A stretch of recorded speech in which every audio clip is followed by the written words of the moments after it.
आज हम लोग नागार्जुन की प्रतिबद्ध शैली और भावना में लिखी प्रसिद्ध कविता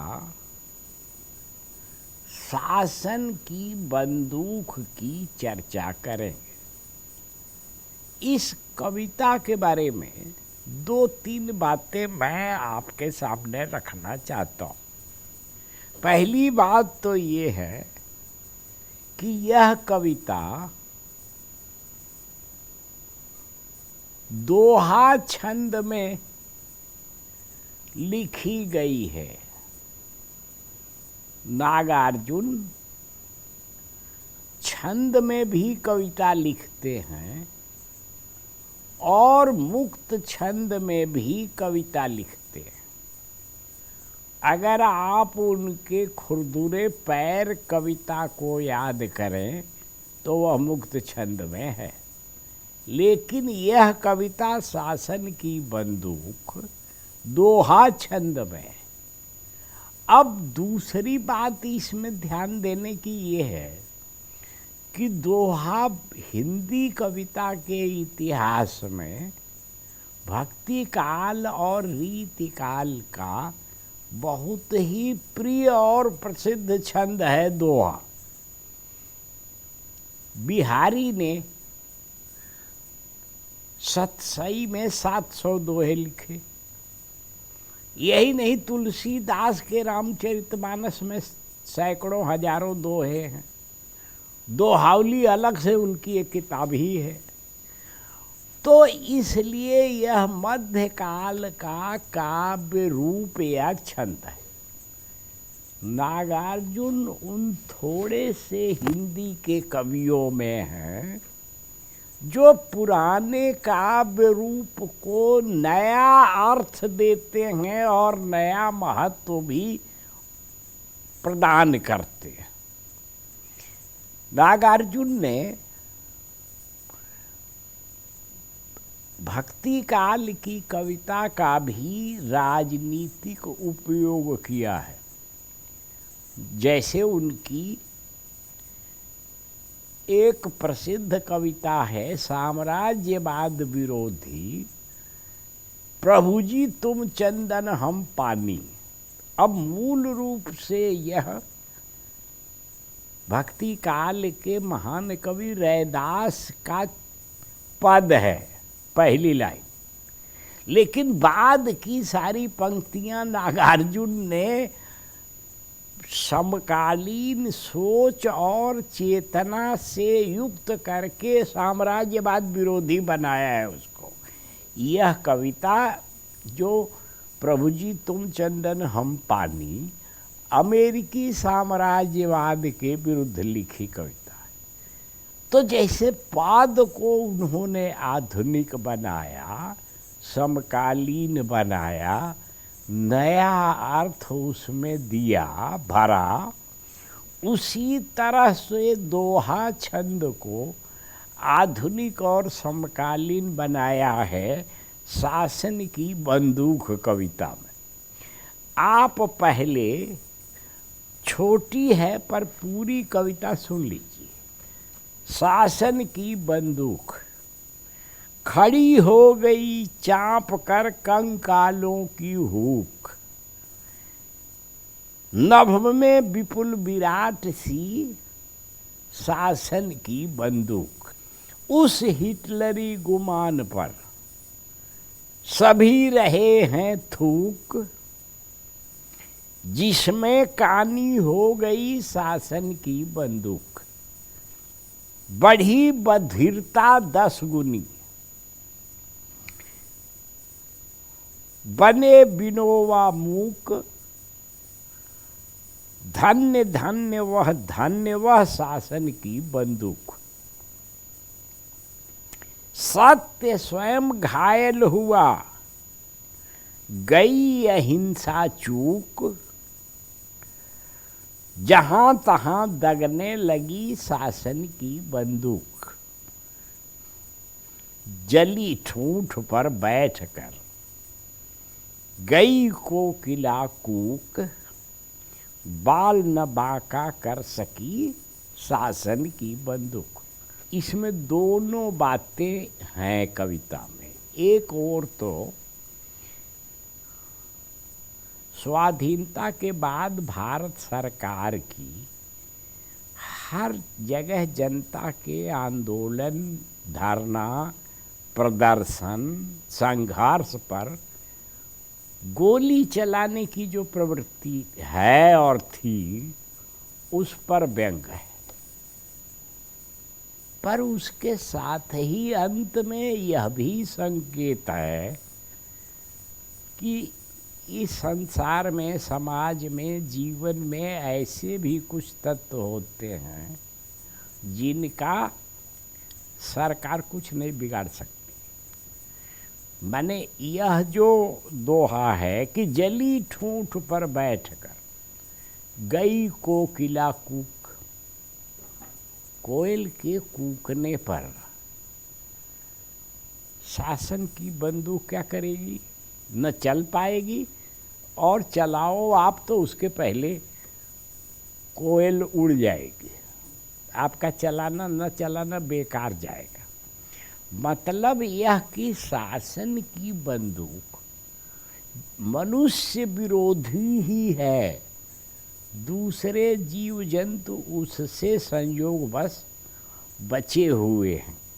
ये है कविता। अब आप थोड़ा विस्तार से इसको देखिए। खड़ी हो गई चाँप कर कंकालों की हुक। कंकाल माने जब मनुष्य मरता है, मर जाता है, तो जो उसका हड्डियों का ढांचा बच जाता है उसी को कंकाल कहते। तो कंकाल तो कोई मारे जाने के बाद बनता है।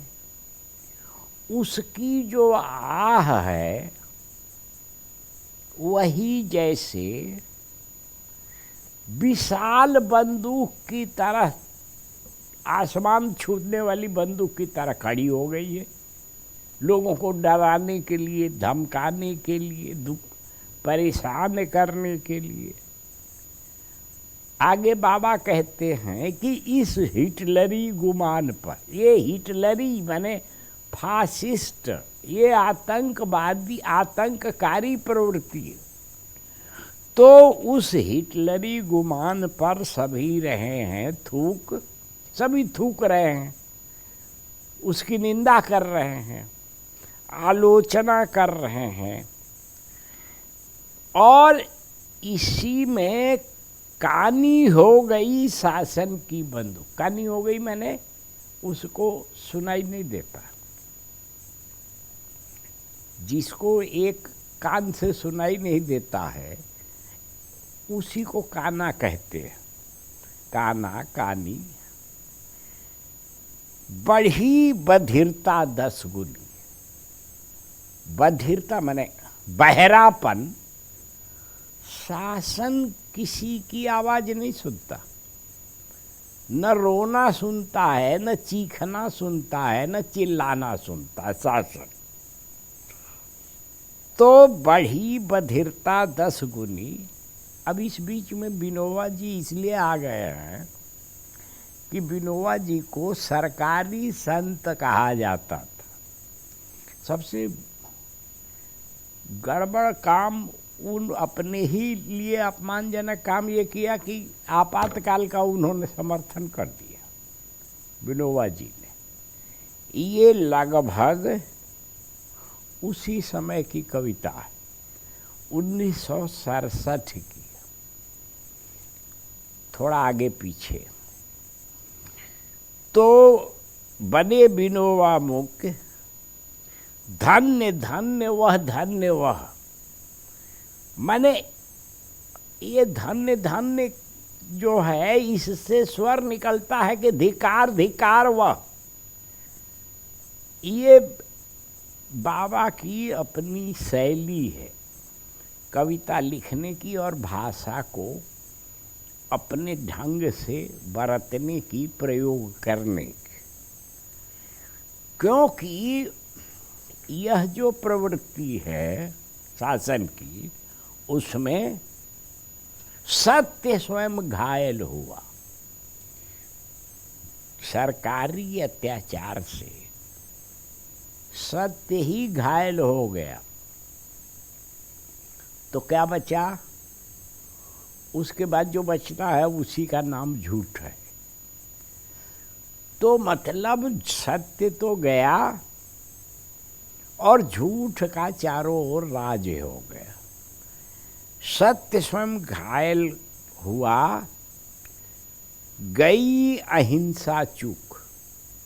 ये वही अहिंसा है जिसका सहारा लेकर गांधी जी ने भारत को के स्वाधीनता आंदोलन को चलाया। और ये जो देखिए 67 का समय कांग्रेसी शासन का समय है, उसी की आलोचना इस कविता में है। और विनोद जी को सरकारी संत, कांग्रेसी सरकारी संत कहा जाता था। तो सत्य स्वयं घायल। बाबा ने एक और कविता लिखी है, उनकी एक किताब है खिचड़ी विप्लव। बिहार कब में जो आंदोलन हुआ था इंदिरा गांधी के खिलाफ, जिसके बाद इमरजेंसी उन्होंने लगाई, उसमें जयप्रकाश जी पर जो लाठी चार्ज हुआ था, उसमें उनकी कविता है कि ये सत्य को लकवा मार गया है। माने सत्य बेकार हो गया। उसी बात को बाबा दूसरी तरह कह रहे हैं कि सत्य स्वयं घायल हुआ, गई अहिंसा चूक। अहिंसा का इसमें जब गोलीबारी शुरू होगी सरकारी तो अहिंसा उसमें कहाँ रहेगी? तो गई अहिंसा चूक, जहाँ तहाँ दगने लगी शासन की बंदूक। जहाँ तहाँ शासन की बंदूक जब चलेगी तो न सत्य बचेगा न अहिंसा बचेगी। और यही दोनों गांधी के मंत्र थे, सत्य और अहिंसा। माने गांधी बाद भी लगभग सरकारी आतंक में दब गया है, अर्थहीन हो गया है। लेकिन जनता को ऐसी प्रेरणा भी चाहिए जो उसको लड़ने की हिम्मत दे। वही हिम्मत कोयल दे रही है कि जली ठूंठ पर बैठकर गई कोकिला कूक। एक कोयल किसी ठूंठ वृक्ष, माने जिसमें डालियां पत्ते वगैरह न हो, उसी को ठूंठ कहा जाता है। और ऊपर से जला हुआ हो तो और भी भयानक दिखाई देता है। उस पर बैठी हुई एक कोयल कूक रही है और शासन की बंदूक उसका कुछ नहीं बिगाड़ पा रही है। बाल न बांका कर सके, मैंने उसको का कोई नुकसान कर ही नहीं सकती। तो ये है नागार्जुन की प्रतिबद्ध कविता का एक और रूप। नागार्जुन ने ऐसी बहुत सारी कविताएं लिखी हैं। मैंने पहले भी कहा है कि नागार्जुन ने 3 तरह की कविताएं लिखी हैं।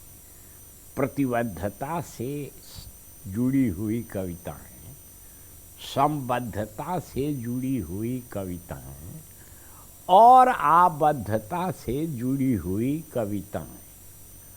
अब तक हमने उनकी प्रतिबद्ध कविता को देखा है।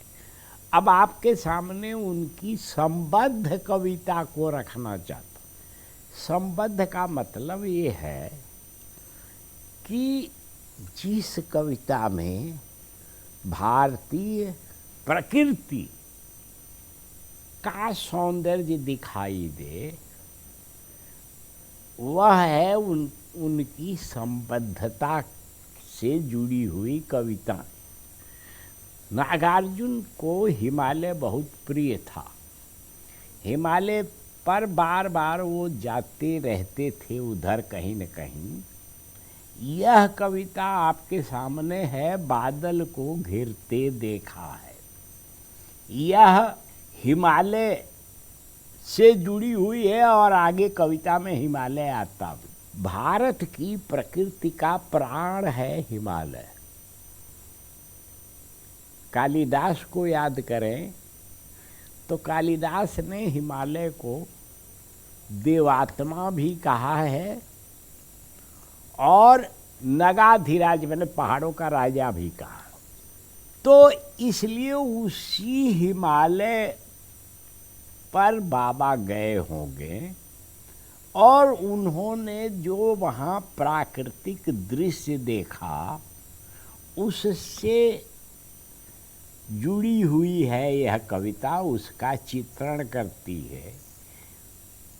दूसरी बात एक और ध्यान में रखिए कि यह प्रकृति की कविता स्मृति के आधार पर भी लिखी जाती है और साक्षात दर्शन के आधार पर, देखने के आधार पर भी लिखी जाती है। इसमें जो देखा है शब्द निर्णायक शब्द है, माने नागार्जुन ने सुना नहीं है किसी से, किसी किताब में पढ़ा भी नहीं है हिमालय का सौंदर्य, स्वयं देखा है। इसीलिए वो कह रहे हैं कि बादल को घिरते देखा है। अमल धवल गिरी के शिखरों पर बादल को घिरते देखा है। छोटे छोटे मोती जैसे उनके शीतल तुहिन कणों को मानसरोवर के उन स्वर्णिम कमलों पर गिरते देखा है। यह मानसरोवर के पास का वर्णन है हिमालय का। तुंग हिमालय के कंधों पर, तुंग माने बहुत ऊंचा, हिमालय के कंधों पर छोटी बड़ी कई झीलें, उनके श्यामल नील सलिल में वो जो वहाँ झीलों का पानी है, एक तो सांवला है और दूसरा जाहिर है ठंडा बहुत है। तो उनके श्यामल नील सलिल में समतल देशों से आया कर पावस की उमस से व्याकुल तिक्त मधुर विषतंतु खोजते। ये विषतंतु का मतलब है कमल के डंठल का, जो भीतर कमल के डंठल के जो का उभार होता है ना, उसको विष और तंतु माने धागा। तो वो कमल के डंठल से वह को ये हंस जो है खाते, उसी के बारे में वो कह रहे हैं कि उनके श्यामल नील सलिल में समतल देशों से आया कर पावस की उमस से आकुल, आकुल माने व्याकुल, आकुल तिक्त मधुर विषतंतु खोजते हंसों को तिरते देखा है। वो उन झीलों में हंस तैर रहे हैं, तिरते माने तैरते।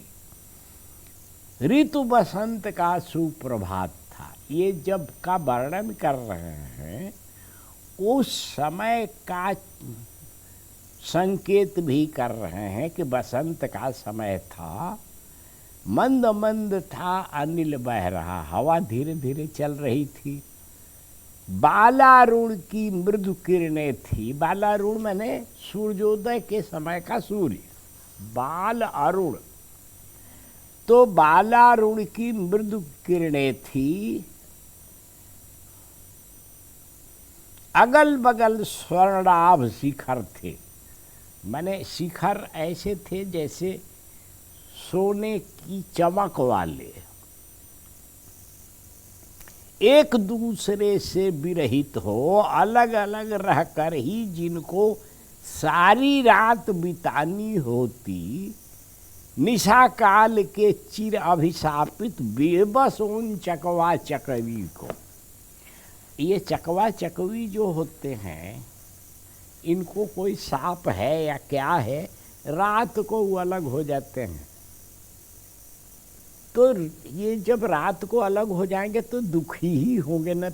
माने एक जाति के, एक भाव के, एक प्रवृत्ति के पक्षी पति पत्नी भी हो सकते हैं, चकवा चकवी।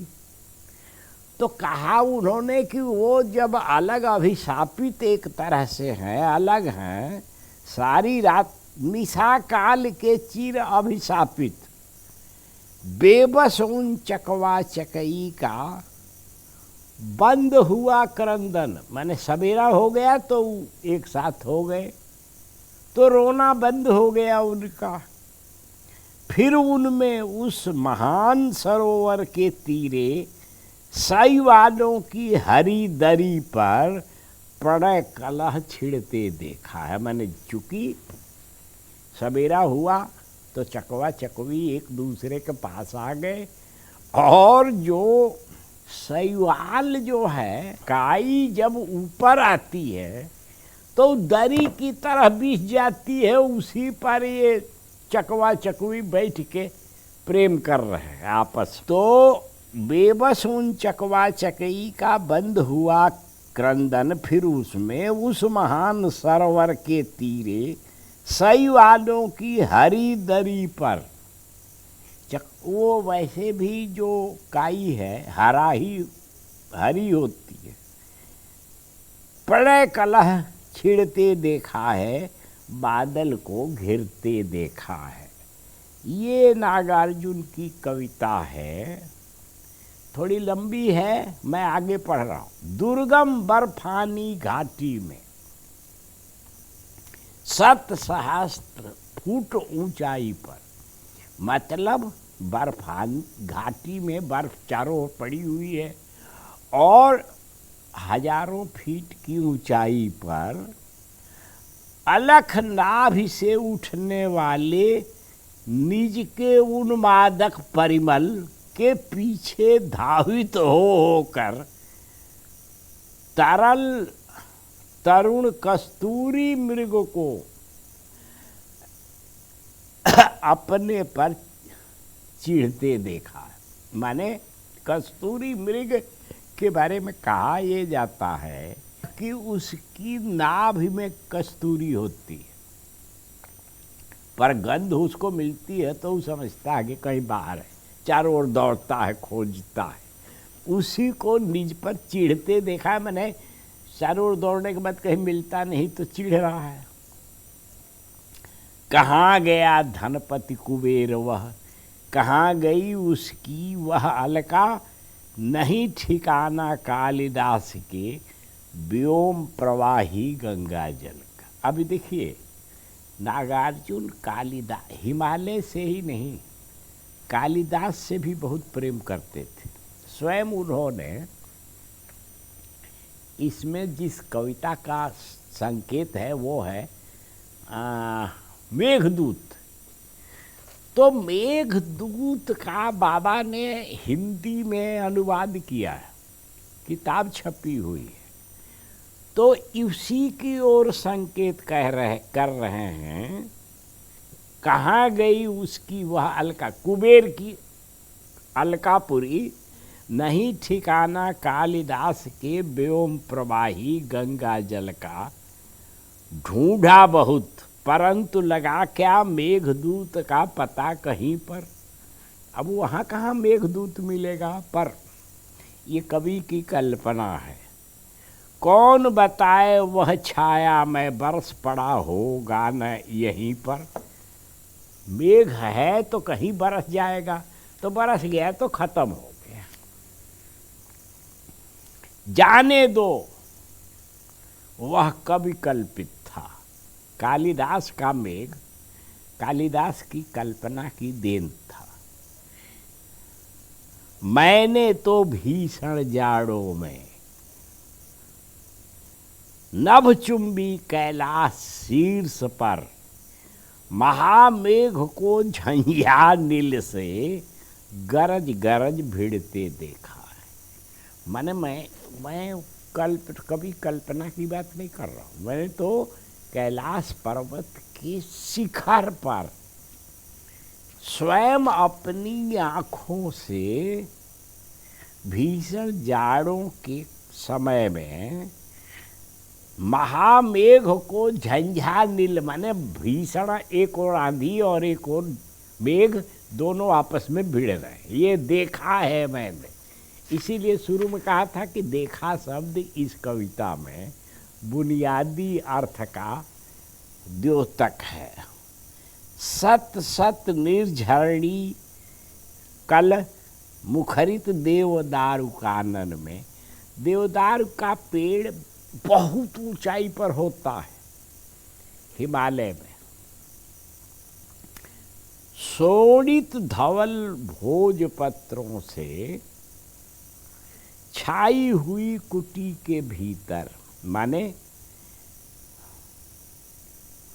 ये भोजपत्र के लाल और सफ़ेद दोनों तरह के भोजपत्र होते हैं, उनसे छाई हुई कुटी के भीतर रंग बिरंगे और सुगंधित फूलों से कुंतल को साजे, इंद्रनील की माला पहने, इंद्रनील की माला डाले, शंख सरीखे सुगढ़ गलों में, कानों में कुबलय लटकाए, कानों में कमल के फूल लटका लिए। ये वहाँ के रहने वाले ऐसा करते होंगे, जो बाबा ने स्वयं देखा होगा। सतदल लाल कमल बेड़ी में लाल कमल, रजत खचित मणि खचित कला में, पान पात्र द्राक्षासव पूरित, द्राक्षासव माने शराब। ऐसी ठंड और ऊंचाई में उस सब की जरूरत पड़ती है। देखा होगा बाबा ने उसका उपयोग करते हुए लोगों को। रखे सामने अपने अपने लोहित चंदन की त्रिपटी पर, नरम निदाग बाल कस्तूरी, मृग छालों पर पंथी मारे, मदिरारूढ़ आँखों वाले उन्मद किन्नर किन्नरियों को। किन्नर किन्नरी ये एक वहाँ की जाति है, हमारे यहाँ के लिए ये कथा का तत्व है, लेकिन हिमालय में किन्नर और किन्नरी ये एक समुदाय होता है। तो उन्मद किन्नर किन्नरियों को मृदुल मनोरम उंगलियों को बंसी पर तिरते देखा है। मैंने बंसी बजा रहे हैं, तो जो उनके सुंदर उंगलियां हैं वो बंसी पर यहाँ से वहाँ तक नाच रही हैं, चल रही हैं। अमल धवल गिरी के शिखरों पर बादल को घिरते देखा है।